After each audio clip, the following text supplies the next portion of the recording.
Namazi është shtylla e dytë e Islamit. Po shohim pra në vendin tonë, trojet tona, por edhe më gjerë, njerëz të cilët agjerojnë, por nuk e falin namazin. Çfarë këshille ke për këta njerëz? Namazi është shtylla e dytë e Islamit. Shtylla e parë të deklarojmë shahadetin la ilaha illallah Muhammedur Rasulullah me bindje. S'ka zot tjetër përveç Allahut, askush dhe asgjë nuk e meriton të adhurohet përveç Allahut. Dhe Muhamedi është i dërguari i Allahut. Shtylla e dytë është falja e namazit. Shtylla e dytë me i fal 5 vaktet. Shtylla e tretë të japë zekatën e pasurisë, i pasuri ka detyrë që të japë zekatën e pasurisë. Shtylla e katërt, agjërimi muaj Ramazanit. Shtylla e pestë, kryerja e haxhit. Kush ka mundësi e ka detyrë ta kryejë haxhin. Kush nuk e ka mundësinë, se ka detyrë. Pra, namazi është edhe më i rëndësishëm se agjërimi, është shtylla e dytë e Islamit.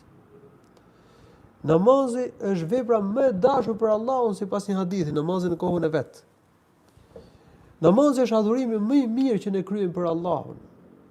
Ne jemi krijuar që të adhurojmë Allahun, siç e ka thënë Allahu në Kur'an, "Wa ma khalaqtul jinna wal insa illa liya'budun." Unë krijova xhindët dhe njerëzit vetëm që të më adhurojnë mua, të vetëm.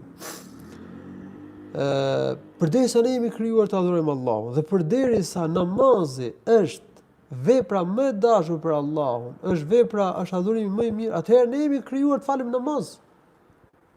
Dhe duhet ta ketë parasysh njeriu që s'fal namaz që nuk kryen detyrën për cilën e ka krijuar Zoti.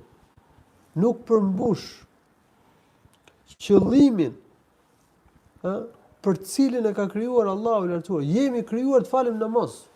Të ka caktuar Allahu të bësh të detyrë.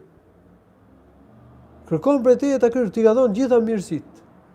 Ka krijuar për ne gjallësinë, ka përshtatur tokën për jetesë, për ne rrezet e diellit pa të cilat s'do kishte jetë.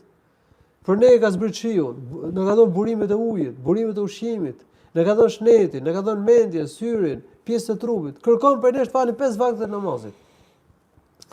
Profeti Muhammed sallallahu alaihi wasallam para se të vdiste na ka lënë porosi të falim 5 kohë të namazit, shumë i rëndësishëm. Falja e namazit përmendet shumë vende në Kur'an, shumë vende në Kur'an Allahu i jep urdhë të falim namaz, wa aqimus salata wa atuz zakat, falni namazin dhe jepni zakatin. Allahu i lartësuar në Kur'an në shumë vende ka përmendur mirësitë e namazit. Nga ana tjetër, ka paralajmëruar për dënim në zjarrin e xhehenemit ata që s'falin namazin, madje edhe ata që nuk kujdesen për faljen e namazit. Kështu që domethënë çdo agjërues duhet të japë rëndësi namazit, duhet të fillojë të falë namaz, sepse është vepra më e dashur tek Allahu që të arrijë mirësitë e Zotit dhe në mënyrë të veçantë që të arrijë në mënyrë të plotë mirësitë e muajit Ramazanit. Kështu që kush agjiron dhe s'fal namaz ka mangësi. Por gjithsesi, përderisa njeriu agjiron si musliman, me iman, me besim që përmendet pak më parë, agjërimi quhet i saktë. I quhet si vepër tek Zoti. Është një vepër e mirë. A që agjiron me besim, me iman, si musliman, është më mirë se ata që nuk agjirojnë fare. Shpreson diçka ky njeri tek Zoti. Por ne i inkurajojmë njerëz të tillë që të ndërmarrin hapin tjetër që është edhe më i rëndësishëm, të falin namazin. Edhe elhamdulillah shumë i lehtë. Edhe është mirësi shumë e madhe. Do afrohen më shumë tek Allahu. Do bëhen të dashur të Allahut. Do arrin mirësitë e Allahut të lartësuar në dynjë dhe në ahiret. Allahu lartësuar na bëf prej tyre. Amin.